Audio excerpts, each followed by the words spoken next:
বাংলাদেশের কোটি মানুষের একটি প্রশ্নের উত্তর জানার জন্য পুরো দেশবাসী আজ থমকে আছে। বেগম খালেদা জিয়ার জন্য কেন লন্ডন যাত্রার নেই কোনো তৎপরতা? তাহলে কি তিনি 4 দিন আগেই মারা গিয়েছিলেন? কেন দেশবাসীর কাছে লুকিয়ে রাখা হয়েছে বেগম খালেদা জিয়ার মৃত্যুর আসল খবর? যদি তিনি মারাই না যান, তাহলে কেন বেগম খালেদা জিয়ার লন্ডন যাত্রার নেই কোনো তৎপরতা? 18তম দিনে চলছে এবার কেয়ার হাসপাতালে নানা রকম গোপনীয়তা। কেন ভেতরে তার বেঁচে থাকার ছবি বা ভিডিও প্রকাশ করা হচ্ছে না? তারেক রহমান 48 ঘন্টার মধ্যে দেশে আসার কথা নিশ্চিত থাকা সত্ত্বেও কেন হঠাৎ তিনি না এসে নিজের স্ত্রী জুবাইদা রহমানকে দেশে পাঠালেন? এবার বেগম খালেদা জিয়াকে নিয়ে চাঞ্চল্যকর তথ্য দিলেন খালেদা জিয়ার পুত্রবধূ জুবাইদা রহমান। সম্প্রতি খবর ছড়িয়েছে বেগম খালেদা জিয়া অনেক আগেই মারা গেছেন, কিন্তু নেই এর আসল প্রমাণ বা ভিডিও।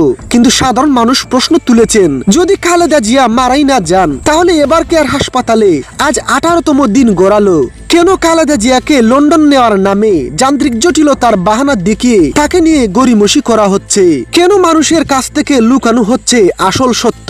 বিশ্লেষকরা মনে করছেন, বেগম খালেদা জিয়া বিএনপির প্রাণভোমরা। যদি তার মৃত্যুর খবর ছড়িয়ে পড়ে, তাহলে বিএনপি গভীর এক সংকটে পড়বে। 3 দশক ধরে বিএনপির অস্তিত্ব টিকে রাখা নেত্রীর কিছু হলে বিএনপির নেতা কর্মীদের ভেতর মনোবল ভেঙে যাবে বিএনপির একতা। তাই এই সংগঠনের শক্তি জড়িয়ে আছে খালেদা জিয়ার সঙ্গে। যদি নির্বাচনের আগে বেগম খালেদা জিয়ার কিছু হয়ে যায়, তাহলে বিএনপি নেতৃত্ব সংকটে পড়বে, তৈরি হবে বিভাজন, কমে যাবে আরো জনসমর্থন। এসব কিছুই বিএনপির জন্য বয়ে আনবে চরম সংকট। কেউ আবার বলছেন, যদি তিনি সুস্থই থাকেন, তাহলে কেন এত বাড়তি নিরাপত্তা? কেন খালেদা জিয়ার সুস্থতার বিষয়টি নিয়ে কুলসা করা হচ্ছে না?